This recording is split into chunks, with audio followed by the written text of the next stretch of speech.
Hi hello నమస్తే welcome to our channel. Tirumala laddu ప్రసాదంపై మాట్లాడడానికి మనతో పాటు సామాన్యులు ఉన్నారు. వారితో మాట్లాడే ప్రయత్నం చేద్దాం. సార్ నమస్కారం. సార్ నమస్తే అండి. తిరుమల వెంకటేశ్వర స్వామి లడ్డూ ప్రసాదంలో కల్తీ జరిగిందని విషయం ఇప్పుడు దేశవ్యాప్తంగా సంచలనం రేగుతుంది.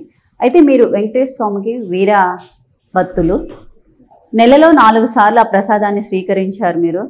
అండ్ అలాగే మీ వెళ్ళినప్పుడల్లా ప్రసాదం తీసుకొచ్చి తరచుగా మీ బంధువులకి ఏంటి, మీ స్నేహితులకి ఏంటి, అందరికీ ఆ ప్రసాదం ఇస్తూ ఉంటారు. అయితే ఈ ప్రసాదంలో కల్తీ జరిగిందని తెలిసాక మీకు ఎలా అనిపిస్తుంది? ఒకటండి, నేను నమ్మే దేవుడు, నేను కొలిచే దేవుడు, నిరంతరం నాకు ఏ కష్టం వచ్చినా ఏ బాధ వచ్చినా నేను మనసులో స్మరించుకునే దేవుడు ఆ వెంకటేశ్వర స్వామి. నేను చిన్నప్పటి నుంచి మా ఇంట్లో వాళ్ళు కావచ్చు, నేను కావచ్చు, ఆయన్ని నమ్ముతూ ఒక బిలీవ్నెస్ అనేది ఉండేది. ఈవెన్ నా గ్రాడ్యుయేషన్ ఏంటంటే తిరుపతిలో జరిగింది. అప్పుడు నేను సెమ్ముకు ముందు, సెమ్ము తర్వాత ఆ దేవుడి దగ్గరికి వెళ్ళేది. అలాగే మధ్యలో ఫ్రెండ్స్తో కావచ్చు, రిలేటివ్స్తో కావచ్చు, చాలా సందర్భాల్లో ఆ దేవుడిని దర్శించుకోవడం జరిగింది. అనేక సందర్భాల్లో తిరుమలలో ప్రసాదం అనేది, ఎందుకంటే తిరుమల లడ్డు అంటే ఎవరికైనా ఇష్టం ఉంటుంది. అది ఒక చిన్నప్పటి నుంచి నాకు అలవాటు.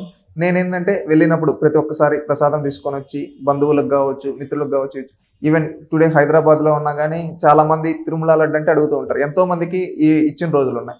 ఇది ఈ విధంగా జరిగిందని తెలిసినప్పుడు నాకే ఏదో ఒక తెలియని భావోద్వేగానికి లోనవడం జరిగింది. అంటే ఒక బాధ. మనం దేవుణ్ణి, ఇప్పుడు రాజకీయాలు అనేది వేరు, భక్తి అనేది వేరు. ఈరోజు భక్తి అనేది ప్రతి ఒక్కరికే ఉంటుంది, వాళ్ళ వాళ్ళ నమ్మకాన్ని బట్టి, వాళ్ళ దాన్ని బట్టి ఉంటుంది.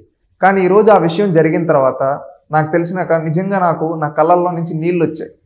ఎందుకంటే అంత ఏంట్రా ఈ విధంగా చేశారా, ఇంత దిగజారా అని అనిపించింది. దీని వెనకాల ఎవరున్నా కానీ వాళ్ళని శిక్షించాలని కోరుకున్నా. ఆ దేవుడు శిక్షిస్తాడు, ఈ ప్రభుత్వం కూడా దేవుడు చూసుకుంటాడనే ప్రభుత్వం కూడా ఎవరు తప్పు చేశారో వాళ్ళపైన కఠిన చర్యలు తీసుకోవాలని కోరుతూ ఉన్నా. ఎందుకంటే అండి, నేను తిరుమలకి ఎన్నో సందర్భాల్లో వెళ్ళాను. ఈ లాస్ట్ 5 yearsలోనే తీసుకుంటే 2019 నుంచి నేను ఎన్నో సందర్భాల్లో వెళ్ళాను తిరుమలకి. వెళ్ళేటప్పుడు గతంతో పోల్చుకుంటే నా చిన్ననాటితనంతో ఇప్పుడు చూస్తే చాలా డిఫరెన్స్ అంటే ఏంటంటే అదేదో అప్డేట్ దాంట్లో కాదు. ఒకప్పుడు నడిచి వెళ్తూ ఉండేటప్పుడు టోకన్లు వచ్చి మనకు శ్రీవారం మెట్ల కాడ కావచ్చు అక్కడ మధ్యలో ఇచ్చేవాళ్ళు. వీళ్ళు వచ్చిన తర్వాత ఏంటంటే దాన్ని చేసి కింద ఎక్కడో తీసుకోవాలి అని చెప్పి ఒక ప్లేస్లో రోజుకి ఇన్నే అని చెప్పి ఈ విధంగా రెస్ట్రిక్షన్స్ పెట్టారు. అంటే రెస్ట్రిక్షన్స్ పెట్టడం వల్ల ఏమైందంటే నేనే సాక్షాత్తు డైరెక్ట్గా చూశానండి. Last 1.5 year back, I think 22 ఆ టైమింగ్లో నేనే చూశాను. తిరుమలకి వెళ్ళాలంటే కింద తిరుపతిలో 3 చోట్ల ఇస్తారు టోకన్స్. ఒకటి వచ్చి అలిపిరి దగ్గర, ఒకరు వచ్చి బస్ స్టాండ్ దగ్గర, ఒకటి రైల్వే స్టేషన్ దగ్గర. ఈ 3 దగ్గరలు ఇస్తారు. ఈ టోకన్ల కోసం ఈవెన్ తిరుపతిలో ఉన్న నేనే మార్నింగ్ వెళ్ళి తీసుకోవడం జరిగింది. అంటే నడిచి వెళ్ళేటప్పుడు ఎవరు ఇక్కడ వెళ్ళి తీసుకోవాలి మధ్యలో అంటే నేను వెళ్ళి మధ్యలో వెళ్ళి తీసుకోవడం జరిగింది. ఆ రోజు అక్కడ నేను గమనించింది, నా ప్రత్యక్షంగా నా కళ్ళతో చూసింది, ఎక్కడెక్కడి నుంచో దేవుడి దర్శనం కోసం వస్తారు. అక్కడ ఇంత స్లాట్ అని చెప్తారు. ఆ స్లాట్ అయిపోతే వాళ్ళకి ఇంకా టోకన్స్ ఉండవు, వాళ్ళు అక్కడే ఉండాలి.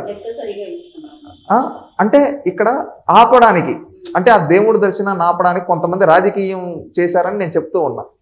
దీంట్లో మీకు అర్థమైతే ఇదే కాకుండా అక్కడ టోకన్ల దగ్గర కరెక్ట్ ప్రొసీజర్ లేకుండా, అక్కడ వీళ్ళు లేకుండా, పోలీసులు సెక్యూరిటీ లేకుండా ఎట్లా పడితే అట్లా చేసేవాళ్ళు. అదొకటి నేను చూశాను. మళ్ళీ రెండోది వచ్చి అన్నప్రసాదం. వెంగమాంబ అన్నసత్రంలో అన్నప్రసాదం అంటే ఎంతో భక్తితో తింటారు. అలాంటి దాన్ని కూడా కల్తీ చేశారు. ఈవెన్ వీడియోస్ కూడా వచ్చాయి. అప్పుడు బాధేసింది.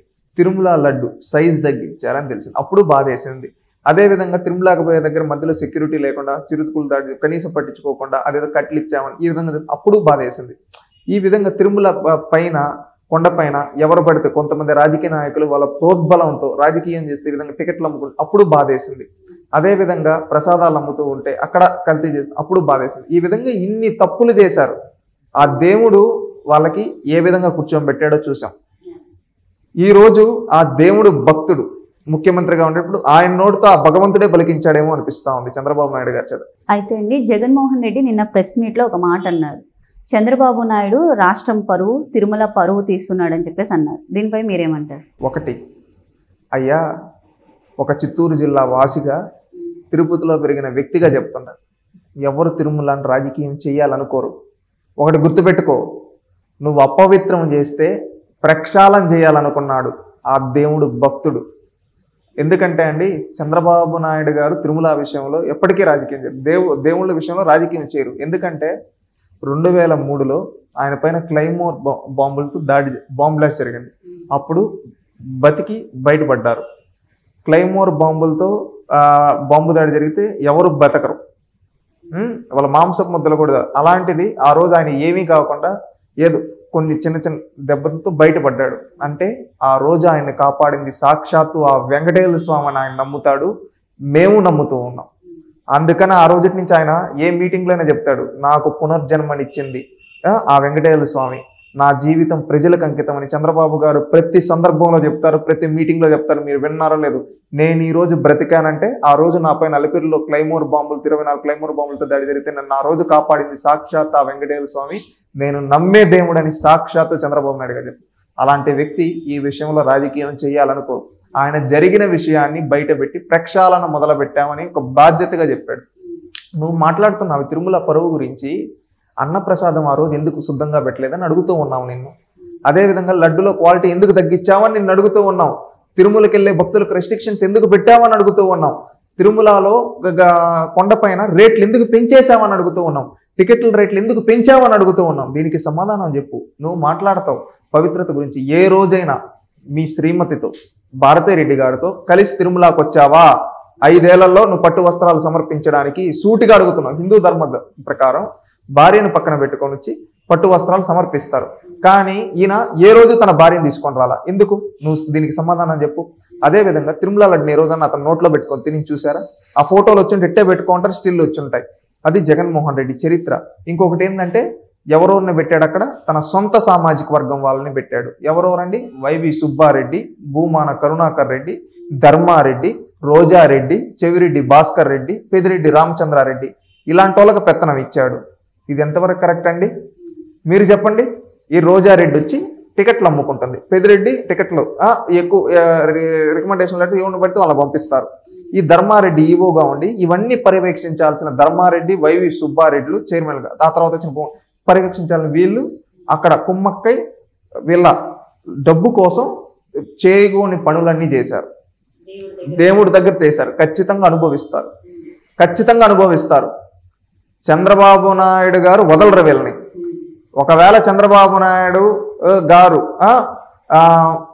ఏదన్నా లీగల్ ప్రాసెస్లో ఎంక్వైరీలు పెట్టి ప్రాసెస్ జరుగుతూ ఉన్నా, అంటే మనం ఏం ఎత్తుకోబోయేది ఒక ప్రొసీజర్ ఉంటుంది కదా, ఆ ప్రాసెస్లో వెళ్తూ కొంచెం లేట్ అయినా భగవంతుడు వదలరు వీళ్ళని, ఎప్పటికైనా అనుభవిస్తారు. ఎందుకంటే ఈరోజు ఒక విషయం చూసారు తెల్లారి పేపర్లో, విజిలెన్స్ ఎంక్వైరీకి వైవి సుబ్బారెడ్డి నో అని. ఎందుకు భయపడుతున్నావు వైవి సుబ్బారెడ్డి? నువ్వు తప్పు చేయనప్పుడు ఎందుకు భయపడుతున్నావు? విజిలెన్స్ ఎంక్వైరీ వేసుకో, సిబిఐ ఎంక్వైరీ వేసుకో, ఫేస్ చేస్తా అని చెప్పాలి. ఈరోజు విజిలెన్స్ ఎంక్వైరీ అంటే నువ్వు ఎందుకు భయపడుతున్నావు? సూటిగా అడుగుతున్నావు, సమాధానం చెప్పు. సమాధానం చెప్పలేడు వైవి సుబ్బారెడ్డి. మొన్నేదో ట్విట్టర్లో ఏదో మెసేజ్ పెట్టి చాలా అని చెప్పాడు. లోకేష్ గారు నేను వెళ్ళిన తర్వాత చెప్పాడు, మీరు మా పైన గతంలో కూడా దేవుడితో మీరు రాజకీయం చేయాలని పింక్ డైమండ్ అని మేము మా పైన చేశారు ఆరోపణలు, ఈ రోజు వరకు నిరూపించలేకపోయారు.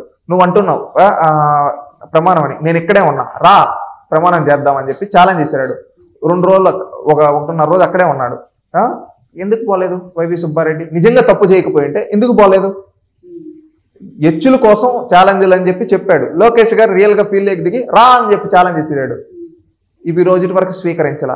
దీన్ని బట్టి అర్థమవుతుంది కదా, జగన్మోహన్ రెడ్డి తప్పు చేశాడు, వైవి సుబ్బారెడ్డి తప్పు చేశాడు, భూమాన కరుణాకర్ రెడ్డి తప్పు చేశాడు, ధర్మారెడ్డి తప్పు చేశాడు. వీళ్ళ నలుగురు ఆ దేవుడితో వాళ్ళ స్వార్థాల కోసం తప్పులు చేశారు. ఖచ్చితంగా ఆ వెంకటేశ్వర స్వామి వదిలిపెట్టాడు. ఎందుకంటే వీళ్ళు చేసిన పాపాలు అలాంటివి. ఈరోజు చంద్రబాబు నాయుడు గారు మాత్రం ఈ విషయాన్ని రాజకీయం చేయదు. ఎందుకంటే చంద్రబాబు నాయుడు గారు నమ్మే దేవుడు వెంకటేశ్వర స్వామి. ఈరోజు ఆ దేవుడే ఆయన్ని పునర్జన్మించింది. ఆ దేవుడే ఈరోజు ఆయన నోటితోనే చెప్పించాడు.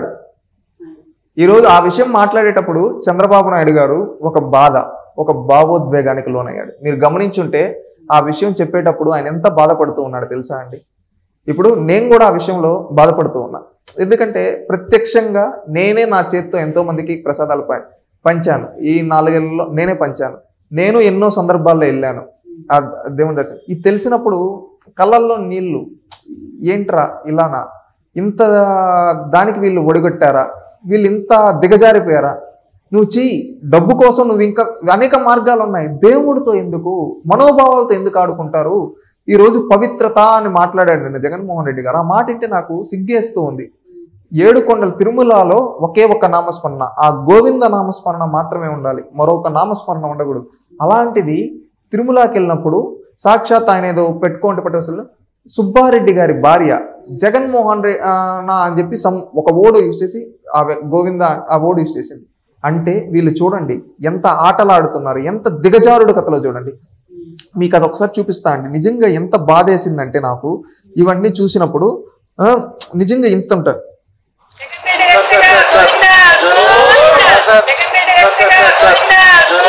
జగన్మోహన్ రక్షక గోవింద, సిగ్గుండాలి దేవుడు పేరుతో. ఇది వీళ్ళ చరిత్ర. వీళ్ళు ఈరోజు మాట్లాడుతూ ఉన్నారు. ఈరోజు ఆ దేవుడు అనేవాడే ఉంటే వైఎస్ఆర్సీపీ పార్టీని లేకుండా చేయాలి. ఏంటంటే వీళ్ళు చేసిన మాటలు చూడండి. ఈరోజు సుబ్బారెడ్డి ఛాలెంజ్ ఇస్తాడు. సుబ్బారెడ్డి ఓపెన్ ఛాలెంజ్ అని లోకేష్ గారు ఇస్తారు కదా, ఎందుకు స్వీకరించలేకపోయావు? వీళ్ళు తప్పు చేశారు. విజిలెన్స్ ఎంక్వైరీకి భయపడతా ఉన్నారంటే వీళ్ళు చేశారు తప్పు. ఖచ్చితంగా ఆ దేవుడు భక్తుడు, ఆయన పునర్జన్మ ఇచ్చాడు వెంకటేశ్వర స్వామి ఆ రోజు లోక కళ్యాణం కోసం. ఆ లోక కళ్యాణం ఈ రోజు జరుగుతూ ఉంది. ఎందుకంటే ఆ రోజు చంద్రబాబు నాయుడిని కాపాడిన దానికి ఈ రోజు ఆయన భక్తుడిగా చంద్రబాబు నాయుడు గారు ఒక ప్రక్షాళన చేస్తున్నారు ఈ రాక్షసుల నుంచి కాపాడి. ఆ దేవదేవుడు వాళ్ళ స్థానం ఏంటో చూపించాడు ఎన్నికల్లో. ఈ రోజు రేపు భవిష్యత్తులో వాళ్ళ స్థానం ఏంటో కూడా ఆ దేవుడు చూసుకుంటాడు. ప్రక్షాళన చంద్రబాబు నాయుడు గారు చూసుకుంటారని నేను భావిస్తూ ఉన్నా. ప్రక్షాళన చేసి దీనికి పాల్పడ్డ ప్రతి ఒక్కరిపైన కఠిన చర్యలు తీసుకోవాలి. వైవి సుబ్బారెడ్డి, ధర్మారెడ్డి, అదేవిధంగా భూమాన కరుణాకర్ రెడ్డి, జగన్మోహన్ రెడ్డి, నలుగురు దొంగల్ని ఖచ్చితంగా ప్రతి ఒక్క భారతీయుడు, ప్రతి ఒక్క ఎవరైతే దేవుని నమ్ముతూ ప్రతి ఒక్కరు గుర్తు వీళ్ళు చేసిన పాపాలకి భవిష్యత్తులో వీళ్ళు ఎన్నో డ్రామాలు అవన్నీ తిప్పికొట్టాలని కోరుకుంటూ ఉన్నాం. Okay, thank you.